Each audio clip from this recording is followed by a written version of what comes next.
On this episode of the Emerson ROI Insights podcast, we have David Sampson here from Thrive. He is the VP of Cyber Risk and Strategy. And openly, this is going to be one of the more interesting tests of my ability to host the podcast, given that Dave and I have only met for about 5 minutes virtually, and then during an event in New York City at Maestro Steakhouse for Thrive and Fortinet. And I asked David to join on because I saw his ability to convey information and to speak. I think he has a very strong gift for oratory and ability to communicate. That and the obvious pressing topic of cybersecurity these days, I think he'd be a perfect guest to get on. And then as I dug into a little bit of his background to prep for this interview, it seems like he has a very diverse and interesting background that I'd love to get into. But before we do that, I'd like to hand it over to David to allow himself an introduction and a little bit about his role and Thrive. Thank you so much. And I really appreciate the opportunity to come on, as well as the kind words. And I'm glad you were able to join us out at Mastro's for our Cyber Summit event. We've been doing a lot of these events. We're actually doing one out in Vancouver this week, where I am right now.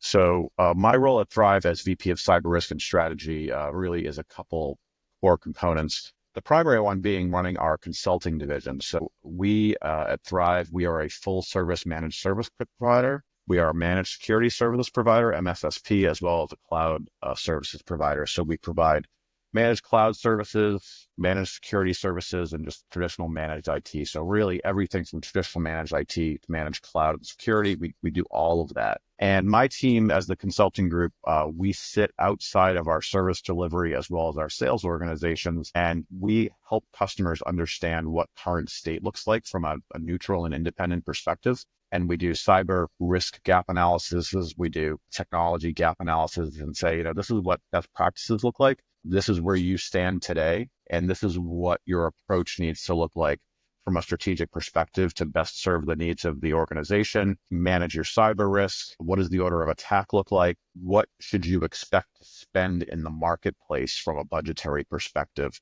going forward? And what's the urgency on that? So I have a team of consultants that works for me. They're all CISSPs, a variety of qualifications and engineering backgrounds. And part of the beauty of what we do is that it's an evidence-based assessment. So when we build reports and outputs and make recommendations to customers, the consultants from my team are gathering evidence to back up their claims, whether it's a positive finding or a negative finding. They're going to go actually pull the configurations. They're going to look at how the solutions are deployed. They're going to see if the backups are actually working.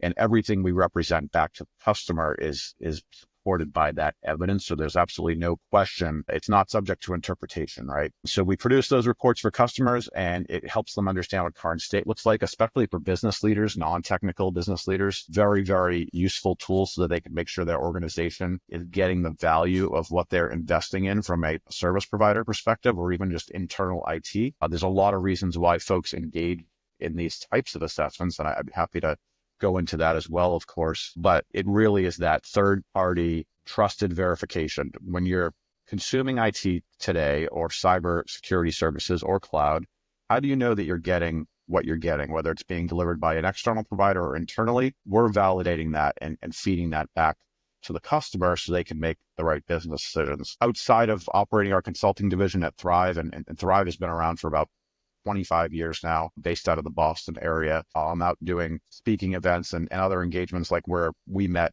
in August. I do want to go back to, we were just saying and kind of alluding into it, some of the reasons why an organization would conduct the sort of assessments that you're talking about. And during the event, you were talking a lot about ransomware and other, threat actors and vectors of attack that are vulnerabilities and ways to mitigate that. So can you talk a little bit about the vulnerability of ransomware and how that is impacting today, and specifically an example you can discuss without naming any names per se? Yeah, there's no question that the concern about the threat of ransomware is a very big driver for folks to want to get their house in order from a security perspective. Very often they've either read about some entity in the newspaper, or maybe a competitor, or maybe a friend. Something has occurred that has made them more aware of the ransomware threat. the ransomware threat is not diminishing. There's really nothing that we see in our sites that is going to decrease that threat, because really anybody that's using the internet, that's just the reality, right? It doesn't matter the size. It doesn't matter your industry or vertical. If you're connected to the internet and you have gaps in your system, threat actors will exploit those gaps to ultimately infiltrate and potentially hold your environment hostage through ransomware. They are working more efficiently. They are encrypting data faster. They're stealing that data and leaking it on top of the ransomware activity. So the ransomware activity being encrypting all the data and effectively leaving a ransom note behind, but then they're trying to do double extortion and exploit data that they find to see what additional funds they can get out of that particular customer. And because they have access to the environment, they know what your cyber insurance policy amounts are, as an example. So they know what amount to ask for. They know what those limits look like. So they really have the upper hand in doing that. So ransomware is definitely a very big driver for third-party assessments. One of the things that's important from a cyber risk management perspective for any organization is leveraging some known security framework. So we utilize the CIS framework very often. NIST is also very common. But the point is that when you want to mitigate cyber risk, there's no single tool that does the job. So investing in an endpoint protection solution or investing in cloud-based software or using Microsoft 365, there's a lot of different factors that come into play, right? Even with a Microsoft 365, are we using dual factor authentication? Do we have, geo-based protections in place to prevent folks from logging in from geographies where they shouldn't be, right? So there's all these different factors that come into play, but there's very often a misconception where if we invest in solution X, we will be protected. And my point here really is that it takes a variety of solutions. These security frameworks, they outline the areas that need to be addressed. So the CIS controls has 18 control areas, right? The areas that need to be addressed, they include endpoint protection, they include email filtering, multi-factor authentication, they include third-party risk management. And this is something that folks don't think of as often unless they've been impacted by it. But when you interact with third parties, what risk are you presenting as part of that, right? Because the weakest link of that third party ultimately becomes your weakest link. If they have access to your environment, maybe the networks are connected together. Hopefully they're not. That would be definitely not be a best practice at this point. But your highest level of security becomes whatever they have, right? You've actually lowered your security posture by connecting to them if they're an unknown quantity. The customer data that you're giving them, right? We see a lot of these data breaches with cell phone providers and other folks where they've given personal data to third parties. The third parties had a breach, but now it actually trickles over to that brand. That's something that's always of concern. Or even just a critical supplier. If you're a critical supplier of parts or you're a shipping logistics person, they have an outage. What does that mean for you? And the only way to stay ahead of that is to really ask questions in advance of those third parties and understand it. But that's another control area that exists in the CIS framework. So we talk about proactive and a comprehensive approach, really talking about addressing all of the different areas that are required to do an effective job. This year, one of the things I think that's been significant and impacted people on a widespread basis, two items actually. One is the Change Healthcare event that happened February, March of this year. The other is the CDK event. The CDK event being the software that maintains and manages operations for a lot of auto dealerships, sales contracts, service contracts. Yeah. They were down for 2 weeks after a ransomware event. So I brought my car in for service and they're like, oh, our computers are broken. We can't give you an estimate. I was like, oh, okay. And then as I talked to them for a moment, I realized that they were actually impacted by this very widespread event. Yeah. The challenge being that when we get a software platform from the cloud, folks think that it works, right? You need to even do your diligence on those providers. What redundancies do you have? How is our data being backed up? How are you handling security? You can't assume that it's automatic. But at the same time, businesses need to plan for how to continue operations in the event that those platforms do fail. How will we continue to produce estimates for customers that bring their car in for service? How will we write sales contracts for new cars? How will we get those cars registered in the event these platforms are unavailable? That type of advanced planning will put folks in the best position possible when an event does happen, right? It's not, will an event happen? We need to plan for the event happening. Some event is going to happen. Are we ready to continue to operate when that event happens? Do we have a plan to recover and resume business operations? Yes. And you led me directly where I was going to go. CDK event. I'm actually going to get my car serviced very soon, and I was going to talk with the gentleman there about services for himself, and I was going to bring this up. So I have a few questions there. I want to stick with this topic for a moment and say, in the event of the CDK outage, what could Thrive do, if anything, you can't prevent the third-party outage, right? But what can you do to help them prepare in the event for alternative measures for business continuity? And the second part of that, which will be more of a transition, is to talk about disaster recovery from the perspective of current events. And I want to be sensitive to this because of the North Carolina, the flooding, and the hurricanes. And these are, again, like events that you said, things are just going to happen. And if you knew what was going to happen, then it wouldn't be a problem. Stick with the CDK for a moment, and then let's transition to DR. So there's a couple pieces. One is, third-party due diligence. So we provide third-party due diligence services, right? You have 10 critical vendors. We will go out and survey those vendors annually. And I think folks are very used to this. 15 or so years ago, this was 20 years ago, there was a lot of Excel sheets floating around asking a lot of questions. People didn't really know why. And they were mostly pushed forward by financial institutions, but third-party due diligence is something that's happening all the time now. So I'm an auto dealer. We're consuming CDK software to run our operations. Does CDK have a SOC 2 attestation? Do we have a copy of it? Have we reviewed it? Were there any concerns identified in that SOC 2? A SOC 2 is an independent evaluation of the environment by a CPA firm. So looking at something like that as part of a diligence exercise makes sense. But we also want to be asking them questions, and Thrive can provide this as a service. How are you backing up your data? What does your disaster recovery planning look like? Our expectation would be that if the environment was infiltrated, that there'd be some recovery vehicle that would allow the environment to be returned to service in a predictable amount of time. Ideally, that's 4 hours or 8 hours, right? But there should be some predictable vehicle. 2 weeks is unacceptable, in my opinion. No disrespect to the fine people at CDK, right? A lot of different things do occur. But from a business perspective, wanting to think about things like business continuity planning, how we continue to operate our business when an event happens. The first step really is a business impact analysis, or BIA. And that is where a consulting resource will sit down, look at the business, talk to business leaders, identify the assets and systems that are critical to business operations, and work with business leaders to identify what thresholds exist for outages, for data loss, restoration times, order of attack of restoration. Right. So we have a dealership management software. We have an accounting software, whatever those systems might look like for the auto dealership, documenting what those are in advance, having the business decide how long it can tolerate an outage on that platform and the amount of data loss that is acceptable, as well as understanding what the return to operations time requirement is, will set very good expectations, right? We don't really want to be in the position of, well, we're working on it, we think it's going to be another 2 hours. We don't want to be in the guessing game.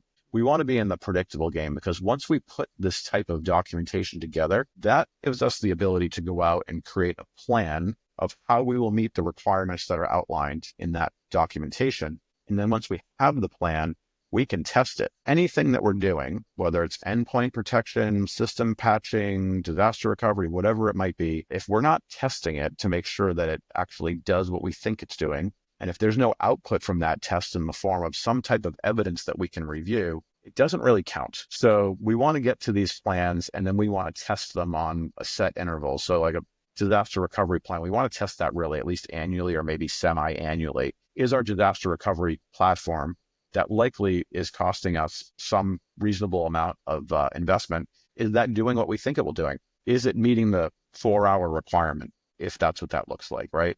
And then based on that test, do we need to make any changes? We don't want to wait until an event happens to test our backups to find out if they're working properly and cross our fingers and hope that it goes okay. We want to be testing our backups at least quarterly. We want some business resource to pick files at random and say, can you go restore this directory from last Tuesday, and make sure that that restore actually executes, look at the logs so we have the evidence. And that ongoing measurement is what allows us to make sure we can be successful. Now, one thing I do want to say about business continuity planning and operations, because I think it's a point of confusion in some of the conversations I've had this year, but business continuity does not necessarily mean duplicating technology or reproducing it on your own. It's just a plan to sustain business operations while that platform is unavailable, right? So if we're the car dealership or if we're a healthcare organization, do we have a paper-based process that allows us to track and produce estimates for customers? And what does that look like? And what do we do with that paper? And how does it get keyed afterwards, right? There just needs to be some process that exists that's already established so that when the outage occurs, everybody knows what to do. We want to establish the process, train people on it, make sure that whatever those resources are available so that we can continue to do operations, likely in some degraded state, but it's not going to bring us to a halt. Yeah, even things as simple as, I'm drawing on personal experience here from Hurricane Sandy years ago. I was working in retail at the time. It was a small mom and pop shop. I'd been around for like 30 years, but unfortunately they had their electronics at a low level, and we got almost 3 feet of water in the store there. And we had to resort to, luckily we had some sort of fallback, and we were using good old credit card roller pressers and pad and I paper. remember those And devices. Yes. I mean, we were able to resume operations, and we were actually sort of a critical service because we had propane. It was a barbecue and fireplace center. So we were able to provide propane to people. And like, if we were not able to do that or take credit card information, you just can't have that. So it's a very real thing. I think it's unapproachable for a lot of folks, especially if you're talking about sticking on the topic of an auto dealership. Maybe for a conglomerate of, 30 or 40 dealerships, there's an IT team involved there. There's somebody involved that's geared toward IT and security. But if you're maybe even an individual location or 2 or 3, how does working with Thrive as a full service managed service provider step in there, just from a very basic level? I'm a dealership owner, what can Thrive do from the very beginning to get in and help them out? Yep. So we deliver a very comprehensive platform of technology and security services. We tell our customers, if you consume the majority of those services or the best practices recommendation services, you're reasonably, I'm not going to say guaranteed, right? Because there's a lot of different threats that happen, but you're going to be in reasonably good shape to prevent attacks from happening in the first place. And if an attack does happen and you're consuming the right services from Thrive, you also get the opportunity to take advantage of our incident response services, which is something that's only available to our existing customer base. So we don't come in like the fire department. If something happens, we won't come in on a reactive basis, but for our customer base, we will provide those incident response services. But in addition to the technology services, the security services, the consulting resources have the ability to write these processes for businesses, right? They'll write that business impact analysis. They'll help to write up some of those planning documents around, if something happens, what are we going to do when disaster strikes? We have all of those resources, experienced people available on our team, and our customers have the opportunity to consume all those resources. I'm going to say on an as needed basis, right? They come in a number of different forms, but we have the tools available for our customers, and customers that really do take that proactive approach. But the biggest thing with all of this is you don't want to be in the reactive mode. There's nobody that's excluded. One good example is we had talked to a prospect, which was a single location, large hair salon that had been ransomwared. Now their POS system got ransomwared. It was an on-premise POS system, but that POS system also had all of the hair formulas for all of their clients. So it wasn't like we can just go set up another POS system and continue operations. Their unique customer data that was important to all those customers that they had for X number of years was no longer available. So you think about, how does this impact me as a business, or this might not be as significant for that business? That's the mission critical data that allows them to sustain their business, right? And that's the thing about this cyber threat. Nobody's excluded. Many times folks will say, well, I know the requirements look like this and they're large, but we're not Bank of America. We're this big. So what do we need to do? And unfortunately, the answer to that is you still need to do all of the same pieces. You may not need to do them on the same scale, but you still need the same pieces to protect yourself and allow that predictable recovery and restoration operation to occur. Yeah, the vulnerability and I'm not going to say lack of awareness, because I was chatting with David McLeod at Coro about this on a previous episode, and we were talking about how SMBs and maybe even some of the mid-market clients still don't really have a full grasp of the fact that they are targets, that they are actually the easier targets, because oftentimes they're using free tools and they don't have a comprehensive approach to their cybersecurity posture. And I've seen a lot of conversations that I've had with folks where they really brush off the cybersecurity aspect of it. And I can't advise against that more than I do. But before I start rambling. Let's go back to what you were saying about the not being reactive, right? The only reactive posture you want to have is cybersecurity insurance. And talk about the requirements that a lot of people are missing in terms of being able to get cybersecurity insurance policies. And I think we talked about it at the event, where there's a lot of folks who are not able to even get paid out on those because they're missing out those gaps even after they get the policy. Yeah, I think that the challenge is that, these diligence exercises would occur, right? And the goal was to provide the right answers. So when the cyber insurance play first came into the game, the insurance companies were selling tons of insurance and there weren't as many breaches. And it was a great day for the insurance companies because they were very profitable from these cyber insurance policies, which they love. And I don't blame them for that. But then as the number of breaches began to increase and they had to pay out more, they've started doing significant diligence and really making their requirements more stringent around making sure the environment is in fact protected from breaches occurring. You used to get these diligence questionnaires, or maybe it's a web-based thing you have to fill out, and they would say, hey, can you put the best answers in, right? So we can make sure we can get the policy.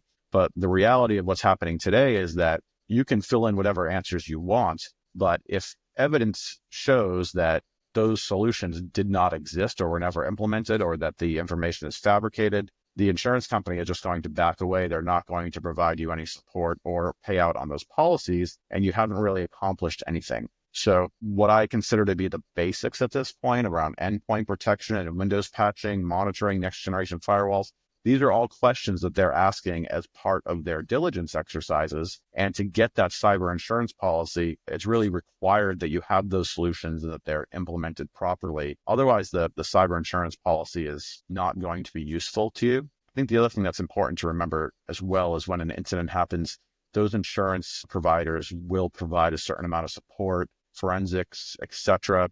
But it's important to realize, just like when you get into an accident with your car, the insurance providers are also working on their own behalf more so than they're working on your behalf. So you need to make sure that you are doing what you need to do and what you can do to restore business operations as quickly as possible, right? The person that is being impacted by that outage is not the insurance company necessarily. It's more likely you, right? You're suffering the loss of revenue, brand reputation damage, right? All of these things that start to erode, impact goodwill. So you want to make sure that you're being the best advocate for yourself to get data restored, to get operations restored. And everybody has the right to decide their own risk tolerance in these situations. So they also have the right to decide how they want to proceed forward. So keeping that in mind is very important. But the reactive approach is unpredictable, very expensive as a one-time event, right? The proactive approach is something you can budget for. It's a manageable cost.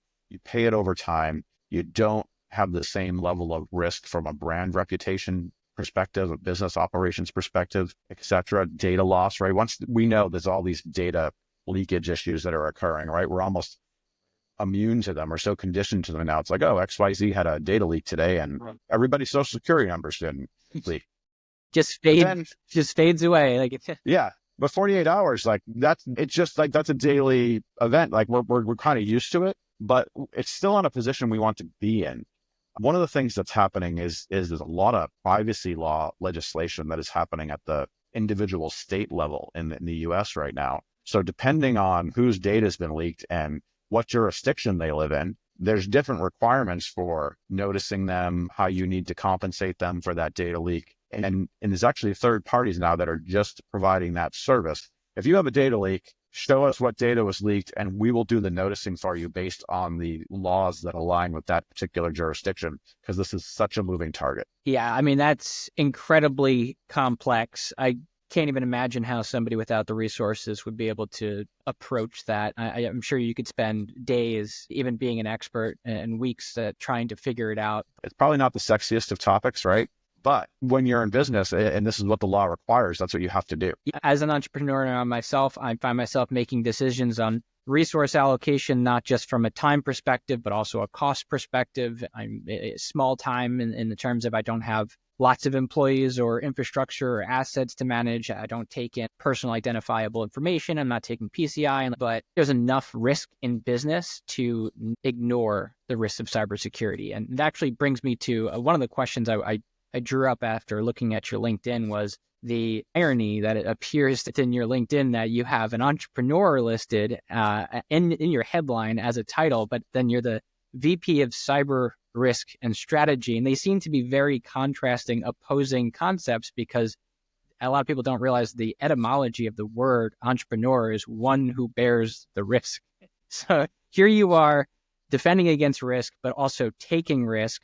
And I just wanted to hear about your, entrepreneurial story and how you balance those two opposing concepts. Yeah, well, I mean, I think from that perspective, right, when you drill down to that level, it gets a little bit more interesting. But a lot of folks that have been in the technology space for a significant amount of time probably have some startup or other entrepreneurial experience. And there's a number of business ventures that I participated in outside of the technology space. But throughout my career, I was in the data center business, the managed services business, when cloud started to happen, cloud space. And then here at Thrive, we really embraced the cyberspace before other folks did. So Thrive has become a very large organization in the 8 years that I've been here. We've acquired about 23 other firms. So our footprint has expanded greatly. But one of the cornerstones when Thrive started that roll-up activity was really embracing next generation managed services, as well as being a managed security service provider and the cloud aspect.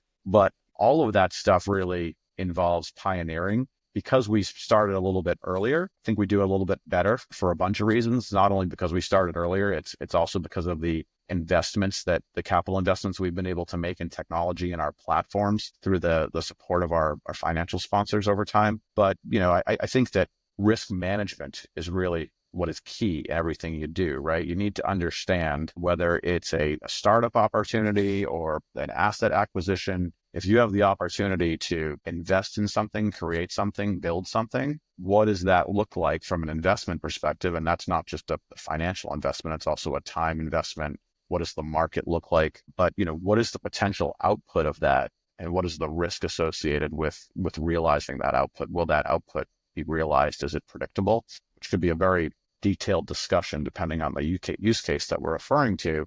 But personally, I find a lot of reward in doing different things and doing a lot of new things. And I get my hand into a lot of different things sometimes, but I think that's what keeps it interesting, right? If we're just doing the same things over and over again, things aren't necessarily always as interesting. So we're always doing new things. And it's also about education and service, right? My ability in my current role to really be a bit of a thought leader and an educator, like the lunch that you attended when we were in New York City, is something that helps people, which is something that I enjoy quite a bit, because at the same time, I've been an elected official. I've engaged in public service. I enjoy helping others and really kind of communicating the message out about what I've learned from my own experiences and using that experience to help others. Yeah, I could see that. And for clarification to the listeners, David has held roles as CEO, CTO in cloud data center. He was mentioning the service to the community, which looks like you were elected as the selectman, which is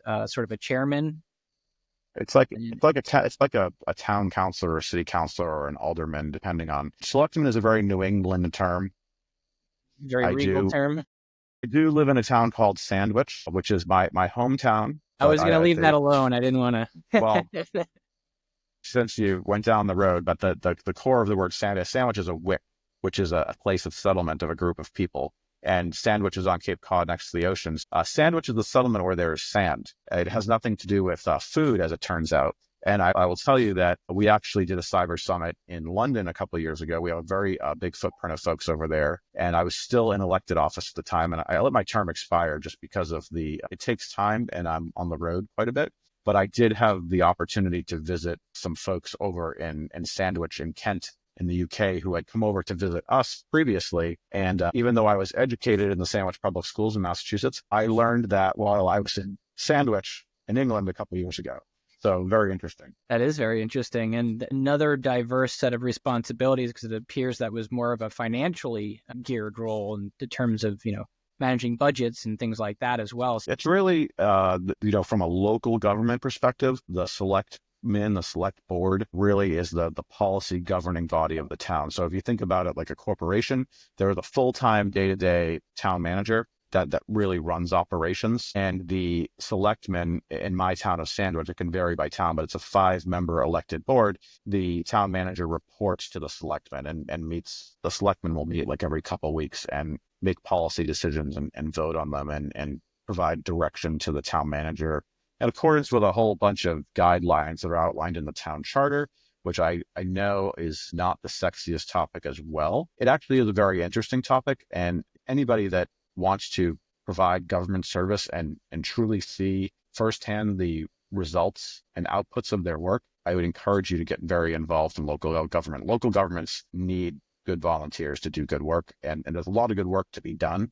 And that's, city councils, town councils, school committees, very, very rewarding. Some of the most rewarding work that I've done in my career was during the 6 years that I spent as selectman in Sandwich. Yeah, that seems to be a common theme through everyone that I've interviewed here on the podcast, from CTOs to director level. Anyone who is responsible for downstream results seems to have an inclination to want to be responsible for the output and the outcomes that are impacting individuals. So it's not a surprise to me that someone like you has the community service app. I am curious, though, the roots of where that came from, because anyone who has influence today and enjoys being influential has received, in my experience, influence from another mentor or another influence. So is there someone or something, some organization that has had influence on you that has dictated how you treat other people? Well, public service and volunteering has always been something that was pretty core to my life since childhood. My father was a public school superintendent. As a result of that, we volunteered at a lot of community events when I was a kid. Also, a lot of involvement in Rotary. And I think a lot of folks are involved in Rotary. Rotary is a large service organization. A lot of other folks maybe just think Rotary is those weird signs you see when you're entering towns. But, Rotary is one of the largest service organizations in the world. It's Rotary International, because there are Rotary clubs throughout the world that are really doing charitable work, both on the local level as well as the global level. And I think, current times are challenging. I decided to become selectman because I lived in my hometown. I saw the opportunity to make a difference, and I truly pulled papers and showed up and didn't know what I was getting into, to be honest with you. And I have no regrets about that. I mean, it again, tremendous experience, but because of my approach to it, it was actually better because I just kind of pulled the stops out and said, I'm unafraid to go do the mission I set out to do. Current times probably make that harder than ever. People don't want to get involved in that type of political work or any political work based on the overall backlash and challenges that exist as a result of the current state of politics. But service-based work, things like the Rotary, and other organizations, service-based organizations, Lions, Kiwanis, there's a number of opportunities that exist for people to do service work, right? Getting involved with the American Legion, supporting veterans, these types of things. Any of that work leads to not only building relationships with people, but just achieving those community-based results that make a true difference for people. And that's one of the best rewards that you can get from any of this service-based work. And because I was brought up that way and I did a lot of this volunteering with my dad, it's just something that I've continued over time. And it's just something that I find a lot of satisfaction in being a part of. Well, I'm a big believer in karma, and I think that it offers, service offers balance as well. If for no other reason, it balances out your mind, because, we deal in technology that can be sort of abstract if you don't have an eye on the end result that it has on the people. And sometimes it's easier to just glean that aspect just by getting in and working directly with it. But it's no surprise to me that I asked you to join this podcast and you said, yes, absolutely, with really no hesitation, which is pretty remarkable considering we had to schedule this out, I think, seven weeks or so, because you've been flying in and out. I think you're in Vancouver now. But And then we moved it. yeah, we moved in for other reasons. I wasn't really prepared for certain things technically. We had some issues there. But yeah, I mean, just to thank you for coming on. I mean, we're not wrapping it up yet here. I do have a couple more questions, but I just think it's really cool that you'll take the time to do these things. I'm happy to do it, right? And I mean, that's part of just being a good member of the community, right? Whether it's the technology community or any other community, is if you're able to communicate lessons learned and bring that over to others, help them start to think about what they're doing and hopefully learn from lessons that I'm able to convey that I've learned maybe the hard way, and they can go do better and kind of continue to push that forward. Part of the thought process, at least from my perspective, is in government is a very good example, but how many people do you know that are unhappy with aspects of their local government or government in general? Now, government in Yeah. general is probably everybody, right? But if you're unhappy with outcomes from government and you're not voting or you're not showing up to a city council meeting to advocate for something, that's your opportunity to be part of the process. And, some folks probably think I'm being a little bit too of an idealist in saying some of these things, but I've coached and worked alongside folks, right? The outcomes that I've achieved are not based on work solely performed by me. They're based on taxpayer support, community support, having champions and advocates that help to understand why we should be executing on some of the initiatives we're executing on, right? One of the interesting things about being an elected official is that you look at projects and you look at the cost of projects, and it may not make sense to you that those projects are remotely important. But when you start to talk to the constituents who have meaningful interest in those initiatives, and it will make a difference in their lives, and you start to understand all of their perspectives, you start to have an appropriate perspective around how to prioritize those things, what's important, and why things that may seem outlandish or unnecessary actually become a very critical part of the overall outcome. It's very, very interesting. And to do the fairest job in an equitable manner, you really need to be able to take a step back and look at all of those components, do the best work when you're serving others. It's servant leadership. Well, I'm sad that come this November, I'm not going to see David Sampson's name on the ballot, because I think You can write me in. We should funnel all money to Thrive so David can retire and formally take his services to the I'm happy to national partner level. with anybody. However you want to partner on that, I am more than happy to support everyone. Well, on that note, we do have probably about 8 or 9 minutes left. I wanted to speak about maybe more of an opinion matter, because there's a lot of speculation involved with this question. But in terms of the things that we see on the horizon, and again, I'm going to make this very broad so you can choose your own adventure in answering it. But we have things on the horizon that are going to bring threats to the table. Some we know are coming, some we don't know are coming. And I'm talking about things that are international conflicts regarding maybe the election. We have AI, we have deepfakes, we have all these different types of things that are coming down the pipe. And I just want to hear your general thoughts and opinions on how it can impact cybersecurity. I'd say a couple things. So AI is, in my opinion, it's in its infancy, right? We don't really know what the full potential there is. I think we have some pretty good concepts of where it's going. That being said, where we are today is a great place, and it's making a difference for folks. Where it's going to go is going to be a long road ahead. What folks need to start doing today from the perspective of AI, and as they consider implementation of AI as part of their business environments, is making sure that they are classifying data appropriately, locking down permissions. When AI comes into your organization and you start leveraging AI, even if it's from a Microsoft Copilot perspective or Gemini with Google, you don't want the AI platforms ingesting data that should not be there. The use case would be, you don't want to provide the opportunity for a employee to ask for a salary report of everybody in the organization and the AI platform to have that data to get back. So the way to accomplish that is to make sure that you classify your data, you know what data is where, and you've locked down the permissions. And when you enable AI to take inventory of and consume the data that you have, that you assign it a appropriate user role that gives it access only to the data that it should ingest, right? Yeah. Don't fool yourself into thinking that Microsoft is going to take care of this for you. They are not. So the AI equation certainly has a ways to go. One of the things that we've seen, and it's not entirely unexpected, it's something I've been concerned about for a long time, but it's starting to happen more. Industrial control systems and the infiltration and exploitation of vulnerabilities there, right? We've seen this with some of the Israeli components, especially around wastewater plants, freshwater distribution, right? The control systems, those control systems, which are industrial control systems, SCADA and other platforms, IoT, they were built to run operations. They were built to run these pump stations. They were built to run power stations, right? Manufacturing equipment.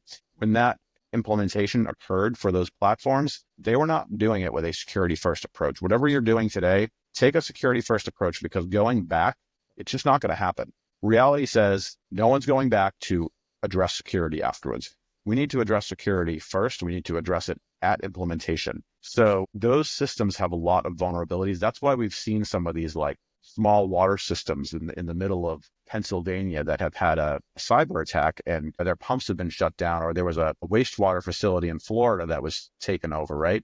These environments have not been built for security. And based on state of global conflicts and other things, right? Nation state conflicts, they're specifically attacking some of these technologies that were manufactured in certain areas of the world.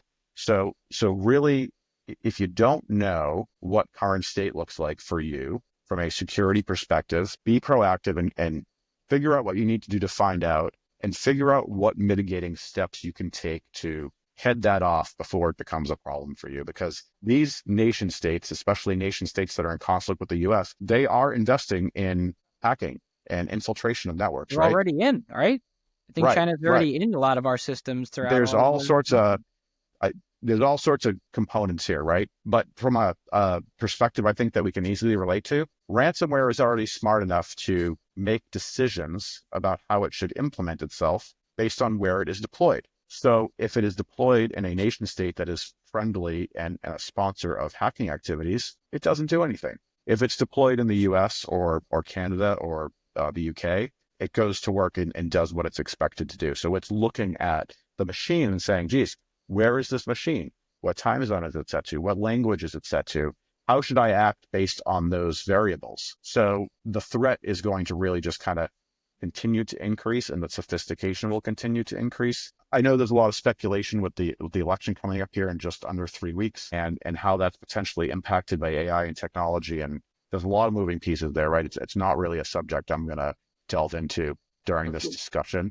I appreciate the opportunity though. But, I think that with the election coming up and making sure that we have free and fair elections that we can be confident in and those elections are evaluated and calculated with integrity is something that is very critical to our overall mission as a country, the United States. There's obviously significant opinions about this at the current time. So we're not Sure, going to go yeah. down that road because No, we don't we have to might be need another opening 3 any cans hours of and worms here. maybe other things. So No, we don't, and it wasn't my intention to. I know it wasn't, but it's I think it's a natural progression of the question, right? Yeah, it's hard. It's hard to dance and to talk about things without it going into troubled waters. We'll say, but Yeah. Well, I mean, given my, I've lived in Massachusetts for a long time, so I'm very familiar with the election process there and how a lot of it works, right? But different states do different things and there's different rules and there's different technology and there's different equipment. And it takes the right person to be an expert on all of that to really render a comprehensive opinion. I'll tell you where I live in Massachusetts, I have a lot of confidence that our elections are being performed very fairly and with great integrity by a variety of elected officials in Massachusetts who oversee elections. I know in other states, they handle things differently and maybe that produces different outcomes. I hope not. But Massachusetts is my area of expertise on that one. So I'm going to just leave it at that. well, again, my vote goes to you, and I hope. That's very kind, I think, or punishment. It could be either way. Well, I think any sort of public service is valuable, especially coming from someone who appears to be so principled and interested in the actual end result and not we'll call it the fame and the spotlight of it. You spend half the time here talking about other people, which is not something I could say for most politicians. So I think we have covered a lot here. I don't want to run over on time. I feel excited and also sad at the same to have you on in the future to discuss perhaps more specific events that may unfold. And it's kind of sad that is a certainty to happen. Yeah. So I hope you'll join us again. But thank you for coming Yeah, on. and I really appreciate the invitation and spending the time. Great conversation. And if folks want to get in touch with me, LinkedIn is a great way to do it. My LinkedIn is David J. Sampson, so you can find me very easily if you want to send me a message on there. Or it's actually very easy to find my phone number. I'm happy. I'm happy to help folks or chat about what needs look like and how Thrive as an organization can help you really get the service that's required to make sure that your business is protected, that you're getting the right level of IT services, that you know what you're getting, you're able to validate that, right? Just remember that, right? If you don't have some type of validation or proof that you're doing what you think you're doing to protect yourself, you are not doing it. So if you want to sleep at night, find that evidence and review it. Well, there's a call to action if I ever heard one. Just so you do know as well, I do write up a full 4-page journalistic article on every one of the podcasts that I do. So I put that into a digital flip book, which I post on LinkedIn as well. So that will contain the contact David Sampson information as well in there. So people will be able to Awesome. contact you. All right. Well, again, David, thank you for having you on rather, and hope to do it again soon. All right. Thank you. Have a great day.